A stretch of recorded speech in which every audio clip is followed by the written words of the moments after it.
چار چیزیں ایسی ہیں جس شخص کے اندر پائی جائیں وہ خالص اور پکا منافق ہے۔ اذا تمنا خانہ، جب اس کے پاس امانت رکھی جائے خیانت کرے۔ تو منافق خائن ہوتا ہے، جب بھی امانت رکھی جائے وہ خیانت کرتا ہے۔ اور ہم اس نبی کے ماننے والے ہیں جن کے گھر کے گرد کافروں نے محاصرہ کیا ہے، ننگی تلواریں لیے کھڑے ہیں کہ آج حضور کی زندگی کا چراغ بجھا دیں گے۔ وہ باہر تلواریں لہرا رہے ہیں اور حضور علی کو وصیت کر رہے ہیں کہ صبح ان کی امانتیں واپس کر کے تم بھی مدینے پلٹ آنا۔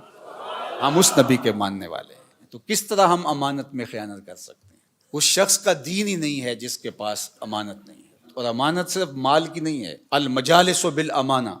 اگر کسی مجلس میں کوئی ایسی بات ہوئی ہے تو وہ مجلس تک رہنی چاہیے، باہر اس کو مشتہر نہ کیا جائے، بلکہ تم سے کوئی شخص بات کرے اور بات کرتے ہوئے دائیں بائیں دیکھے تو اس کا مطلب یہ ہے کہ وہ ڈر رہا ہے کہ کوئی اور نہ سن لے، تو اس بات کو بھی آپ امانت کے طور پہ اپنے پاس رکھنے کے پابند ہیں، اس لیے کہ اس نے آپ پر اعتماد کیا اور اس نے آپ کو بتائی اور آپ نے اس کی تشہیر کر دی، تو پھر یہ بدترین صورتحال ہے۔ تو فرمایا مومن کی کیا شان ہے کہ وہ امانت دار ہوتا ہے، اور منافق کی پہلی علامت کیا بتائی؟ اذا تمنا خانہ، جب اس کے پاس امانت رکھی جائے تو وہ خیانت کرتا ہے۔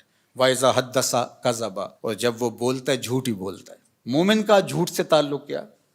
مومن تو سچ کا خوگر ہے، مومن کی زبان سے تو خیر پھوٹے گی، سچائی پھوٹے گی، جھوٹ کیسے پھوٹ سکتا ہے؟ اور ایک حدیث میں آیا، حضور نے فرمایا الا انبئکم باکبر الکبائر، میں تمہیں بڑے بڑے گناہوں کی خبر نہ دوں؟ جو بڑے گناہ ہیں ان میں بھی جو بڑے ہیں ان کی خبر نہ دوں؟ تو صحابہ نے کہا کیوں نہیں حضور، ارشاد فرمائیے۔ تو آقا کریم نے فرمایا الاشراک باللہ، اللہ کے ساتھ کسی کو شریک ٹھہرانا۔ پھر ارشاد فرمایا وعقوق الوالدین، والدین کی نافرمانی کرنا، وجلس وکانا متکئا۔ تیسری چیز بیان کرنے کے لیے حضور ایسے ٹیک لگائے بیٹھے تھے، حضور نے ٹیک چھوڑ دی، بات کی اہمیت کو اور اجاگر کرنا تھا۔ اور پھر حضور نے فرمایا الا وقول الزور، الا وقول الزور، الا وقول الزور، اور جھوٹ بولنا، جھوٹ بولنا، جھوٹ بولنا۔ پہلے تو ٹیک چھوڑی اور پھر حضور اتنی بار یہ لفظ بولا کہ صحابہ کہتے ہیں کہ ہمیں بار بار آ رہا تھا کہ حضور اب سکوت اختیار فرما لیں، ہمیں بات کی اہمیت کی سمجھ آ گئی، لیکن حضور بار بار کہتے تھے الا وقول الزور، الا وقول الزور۔ اور شہادت تو زور کے لفظ بھی ہیں، جھوٹی گواہی دینا اور جھوٹ بولنا، تو یہ جھوٹ اتنی بری بات ہے۔ اور ہم سمجھتے ہیں کہ یہ فن ہے، جھوٹ نہ بولیں تو سودا ہی نہیں بکتا۔ میں کہتا ہوں جاپان والوں کا کیسے بک جاتا ہے؟ پوری دنیا بیچ رہی ہے، ہمارا نہیں بکتا۔ ہم پھر سودا نہیں بیچ رہے، ہم جھوٹ بیچ رہے ہیں، جو بیچیں گے کمائی بھی پھر اس کے مطابق ہو۔ تو فرمایا جب بولے جھوٹ بولے، یہ منافق کی علامت بتائی گئی۔ وَإِذَا عَاهَدَ غَدَرَ، اور جب عہد کرے تو عہد کو توڑ دے۔ لا دین لمن لا عہد لہ، اس کا دین ہی نہیں ہے جس کا عہد نہیں ہے۔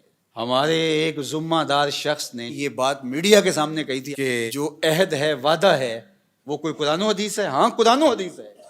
لا دین لمن لا عہد لہ، جس کے پاس عہد کی پاسداری نہیں، اس کے پاس دین ہی نہیں ہے۔ اللہ اکبر، یہ دین ہے ہمارا۔ وَإِذَا خَاصَمَ فَجَرَ، اور فرمایا کہ جب وہ کسی سے لڑتا ہے، جھگڑا ہو جاتا ہے، کسی سے الجھاؤ بن جاتا ہے تو گالیاں بکنا شروع کر دیتا ہے۔